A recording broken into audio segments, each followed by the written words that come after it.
Thank you. Children tend to use items in any way they see fit. It can be for whatever purpose fits their needs, or in whatever way seems meaningful to them. For a child, a kitchen sink can be a swimming pool for a doll. A shoe can be a parking lot for toy cars. And a bottle can be a waterproof container for any kind of small items. Despite the creativity, this is obviously not the intended purpose of the items. A kitchen sink is for cooking or for doing the dishes, shoes are for wearing on the feet, and a bottle is for drinking or pouring from. These are the proper uses of the items, right? But why? Clearly these items have other properties. Is it just convenient for us to label things for their functionality instead of their possibilities?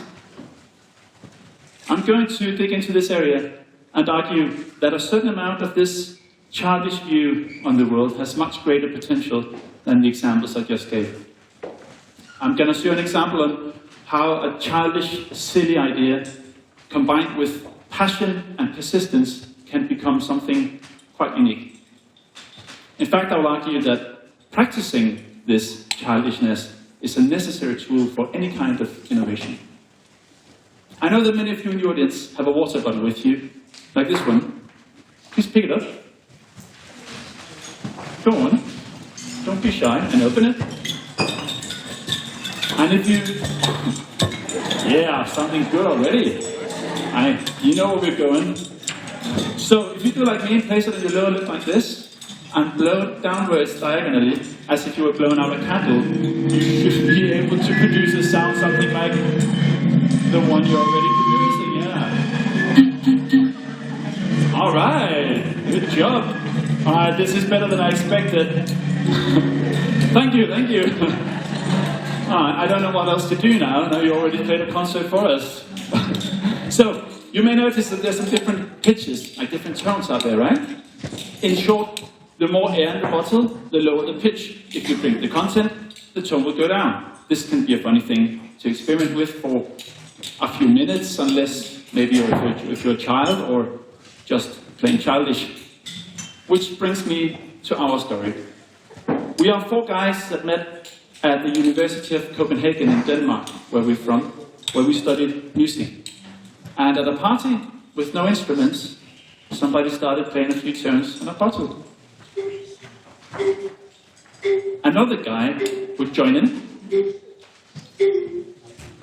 And if the tone doesn't match, let's drink till it does.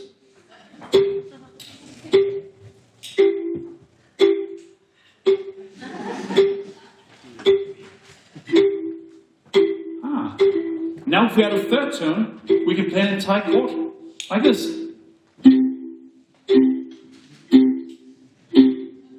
And with just a few bottles each, we're going to be able to combine them differently to play a whole little series of chords. Like this.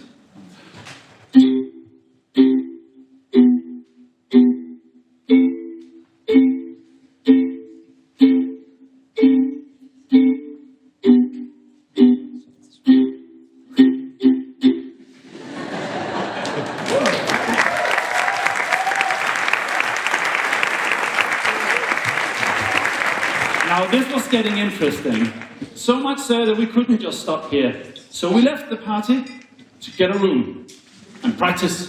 At this point we were already trained musicians, so we knew the theory, but we didn't know the instrument. But within a few hours we went back and we turned this university party into a musical bottle geek galore. Everybody, the audience, the unsuspecting audience, and us, the musicians ourselves, everybody was having a blast. It was so much fun playing music in such an unconventional way. And at the same time, because of us being musicians, everything was done with a lot of effort and great precision. And at this point, none of us had any idea how far this thing would go. To be fair, it didn't sound very well in the beginning. We were untrained on our new instruments, and we actually had a hard time playing without laughing. But there was something about this idea that was so exceptionally down to earth that we saw some kind of great potential in it. So we did it again at the next party, and the next after that. And after that, we went to the streets of Copenhagen to see how a different audience would react. And guess what? Same reaction. People would actually stop what they were doing. They would listen, they would smile, they would clap, and they would put money in the hat. So we kept going. We would start expanding our arsenal of bottles to play more and more advanced songs, and it began looking something like this. And this is for 15 minutes of concert, with all the bottles needing individual tuning, so logistically, this was a nightmare. So through experimentation and natural selection, these taped together bottles, they died out, and out of the ashes arose the bottle rack. Made from deceased bottles and duct tape, now we could exchange the tones and tune them separately. We also added other instruments, such as the bottle shakers and the bass drum, made from a water tank. Ooh. And we also practiced and invented new techniques to counteract some of the difficulties on playing on bottles. One is that we have a limited number of tones.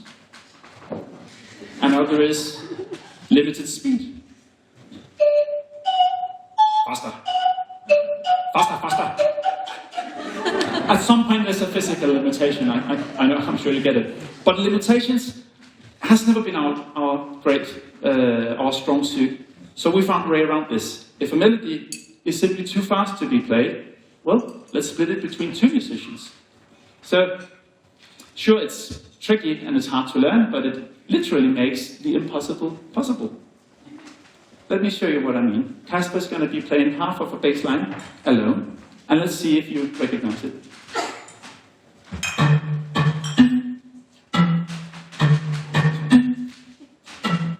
Hardly, right? Let's see what happens when Martin joins in with the other half of it.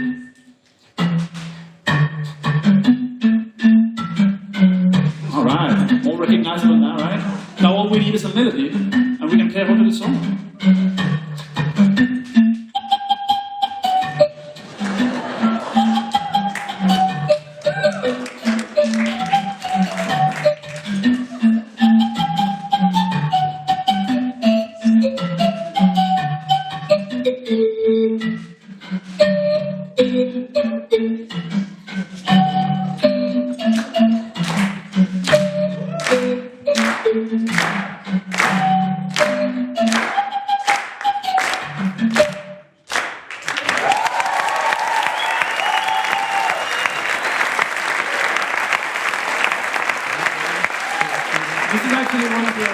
This is one of the first songs we ever played on bottles, and it didn't sound very good back then. This is actually a combination of many years of music education, a whole lot of practice, and the inability to accept limitations. It's not a talent, and it wasn't inspired by an existing niche. It's just some musicians who don't know how to quit. We wanted to create music using everyday items, and we wanted to do it so good that it would become almost unbelievable. Our question was how we could reach a lot of people. So we started traveling out into the world a few weeks every summer. We would travel around Europe and play for all kinds of people, and no matter the audience, people would smile, laugh, clap, or even dance along. So here is a picture from one of our last street performances in Italy. we're down there. So we did this for a few years, and we kept talking about that the band had to have some greater potential than this, with this apparent appeal to almost everyone we met. So at one point in 2011, we agreed on giving this thing a shot, trying to become a professional, international bottle band. We had to step it up, or this thing would simply die out. And this determination changed everything. We started recognizing ourselves as a real professional band, and our own respect for what we were doing really worked. Our ambitions were apparently not as far away as we had feared. So over the next few years, the private concerts became corporate events, the university parties became festivals and talent shows, and traveling to play in the streets got replaced with being hired to play concerts all over the world. So indeed, we did reinvent ourselves, and this would turn out to be only the beginning. Because at the same time, sites like YouTube were beginning to be a thing. So we put this casual little rehearsal video up on this site, and it got a lot of attention. So we realized, later than everybody else, I know, but that the internet was a great opportunity for us to spread our music all over the planet. And we seemingly got the same reactions on the internet as we did playing in real life.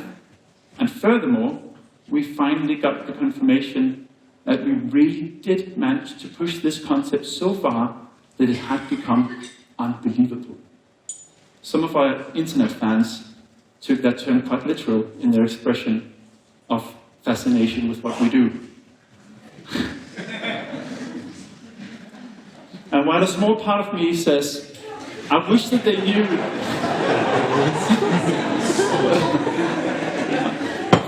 Creative, right? Yeah? And while a small part of me wishes that they knew that we are actually doing this, a much larger part of me is saying, how amazing that these people find it so unbelievable that they have to spread the word to the world that this has to be fake. By now we have been doing this professionally for 5-6 years, and we're still expanding the concept by making studio recordings, making creative videos, we're making commercials and collaborations with other musicians and even orchestras. My belief is that what it would take to stop us would be us stopping being creative. We are doomed to expand this concept, or we're going to dry out like an open bottle in the sun. As you can imagine, we had some different reactions to explaining the world around us what we do. If we could count the number of times we heard people say things like, so what's the real plan? Or, aren't you spending too much time on those bottles? Or, how about putting all of that effort into something with a future? And now, those same voices are saying, so where are you traveling next? Or, I loved your new video. Or even, how lucky you are to be able to be paid traveling and playing your music. I believe that a common side effect of getting older and wiser is also getting accustomed to using the world around us the way it is intended. We stop questioning and start answering, and sometimes this comes at the cost of creativity. And creativity is not just a tool we pick up whenever we need it. It's a core element of being a human being. It enables us to have a conversation or improvise a solution when something goes wrong. And as it happens, just a few days ago, our fourth member, Philip, he had to cancel his plans to this very conference due to a family emergency. We had been preparing for so long, and this was an absolute disaster for us. We couldn't show you guys our best anymore. We have no substitutes. There are literally no one else in the world with this peculiar set of skills. So we had to cancel our long-awaited tour. But then again, looking at the topic of it, it didn't take us long to decide that we had to find a way around this, even though this would mean rewriting a lot of the tour and all of the music for the three of us. So now, we're going to perform a tailor-made 3-man version of our biggest ever YouTube hit. And to make up for the missing member, each of us is going to be performing 133%. Ladies and gentlemen, we give you Michael Jackson's Billie Jean.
Let's get us to the quickest one again.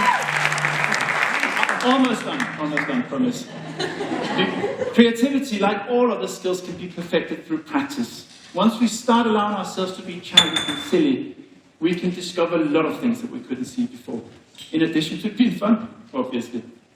Creativity can easily be stopped halfway to the great idea because of grown-up rational thinking and the fear of making mistakes. But keep in mind that creativity is making mistakes. But also, if you don't pick it up and put a lot of work into it, that great idea is never going to leave the kindergarten. Thank you.